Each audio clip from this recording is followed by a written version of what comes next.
I don't understand how you don't see that that's religion and a faith.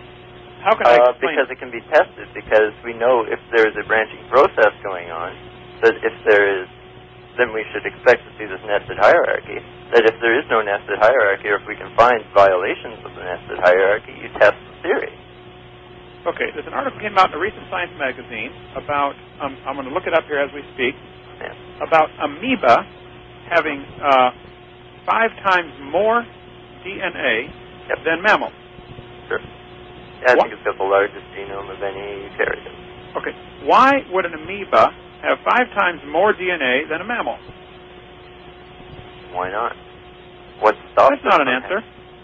No, I mean, I don't see what this question has to do with common ancestry, or how common ancestry is untestable.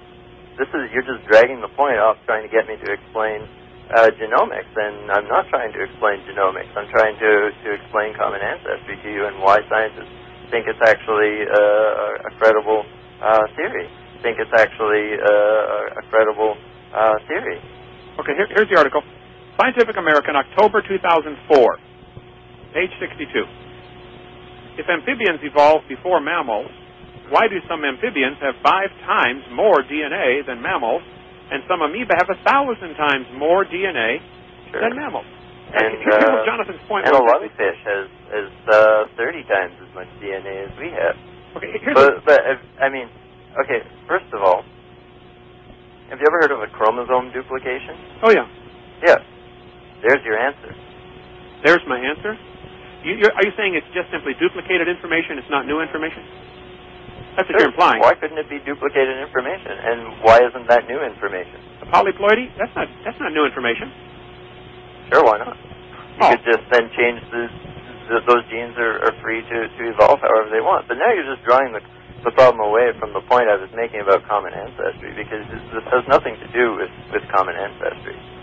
Well, you're totally I consider this actually an incredible victory for me, because it's clear that you don't want to discuss common ancestry. Martin, you said to disprove common ancestry, I think this was the only example you gave, was to find a plant cell within a dragonfly, and that would disprove common ancestry? That's one example of how you could do it. There's many different ways of doing it. Okay, now, wait, Martin. Now, wouldn't a creationist be shooting himself in the foot to do that? No, because God can make things however He wants, and you would just have proven that there were no restrictions on how He could make things. See, here's the problem, Martin. If a person who believes in evolution is doing the classification, then the classification will always fit their evolution theory. Sure, but that's the thing.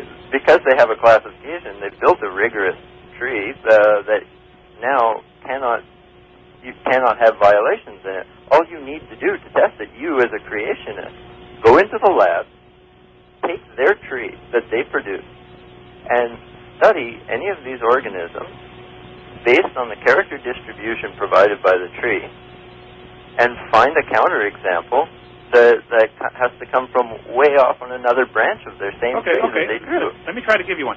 Are there any animals that you know of that contain chlorophyll? There are none that I know of, no. Okay. Is that because if it contains chlorophyll, it's no longer classed as an animal? No. I've actually got tomatoes. No, see, that's exactly where you missed the point. I've got tomatoes and lettuce in my plants right now, so that's plant cells within. Jonathan has chlorophyll in him right now. He had lettuce earlier. Okay. Yeah, okay. That disproves common ancestry. This is not about similarity. This is not about individual characters. This is about unique combinations of characters. Chlorophyll and a cell wall in a dragonfly would not end up classified as a plant. It would be classified as, what the heck is this? Okay. I mean, that would be a violation of the nested test. That's a perfect example of how to test it. Okay, hang on, Martin. You're totally missing Jonathan's point. He asked you earlier, how would you falsify your evolution theory? You've told us 20 ways you would prove it. How would you falsify the evolution theory? I just explained how you would falsify. Find a pine cone growing out of somebody's head. Find a pine cone in somebody's head. That would prove that humans and trees are not related. Are there any plants that move? No, actually, that's a very good example showing a human growing a pine cone out of its head would be something that evolution could not explain, because... Oh, come on. No, because pine cones they would take it belong to pine trees, which are a separate clades that all belong to a separate common ancestor, and that this feature, pine cones, is a unique attribute which defines that group. That would not human disprove it. That would simply, if anything, no, modify the you just don't evolutionary theory. understand. You clearly don't understand the basic premises upon which the theory of common ancestry is based. You would never think that.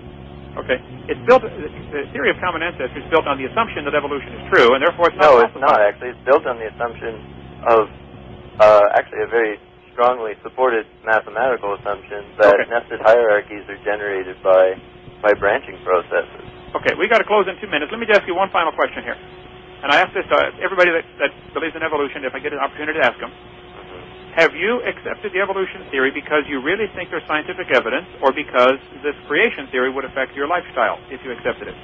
I accept it because not only do I believe that there's good evidence for it, but I've actually seen and handled much of that evidence on a daily basis. You've seen evidence that dogs produce non-dogs? No, because I'm not saying, or nobody's ever said that dogs produce non-dogs. But I have seen very good evidence that dogs have come from another ancestor that is closely related to other carnivorous mammals. Well, you are certainly welcome to believe that. However, I don't think you understand. I've heard all of this before. But it was nice talking to you. Have a good evening. Hey, thank you. Call in anytime or instant message us anytime. Glad to have you on the program. Well, folks, we're about out of time here. People are certainly welcome to believe that, but that is a religion, if I ever heard it, and I resent paying for that to be taught in the school system. So, that's our stand here, and we are not government-funded, and we take the position that somebody wants to believe that dragonfly and a platypus have a common ancestor. That's wonderful. I don't want to pay for that to be taught in the school. That it violates common sense and violates observations. We see dogs produce dogs, no exceptions that I'm aware of. I didn't quite understand. See, he went through and he was showing different properties that different organisms share. See, a dragonfly and a platypus are both bilaterally symmetrical, and therefore they have a common ancestor. But what about, the different nautiloids and stuff like this? They're not bilaterally symmetrical. These nautiloids aren't. Wait, my swing set is bilaterally symmetrical. It's got a chain on each side. It is, Jonathan. I think it's just and the bicycle wheel is radial symmetry. That's related to starfish. Yeah. Approved. Okay. Well, there we have it, folks. All right. If you want to instant message us, it may be too late. Dr. Dino Live, DRDINOLIV. We appreciate the calls from Sweden. We get calls from all over. I still have to disagree, and I think never seen an exception to 2 Peter chapter 3. The reason people scoff at the Bible view is not because they have a real scientific evidence, but because of their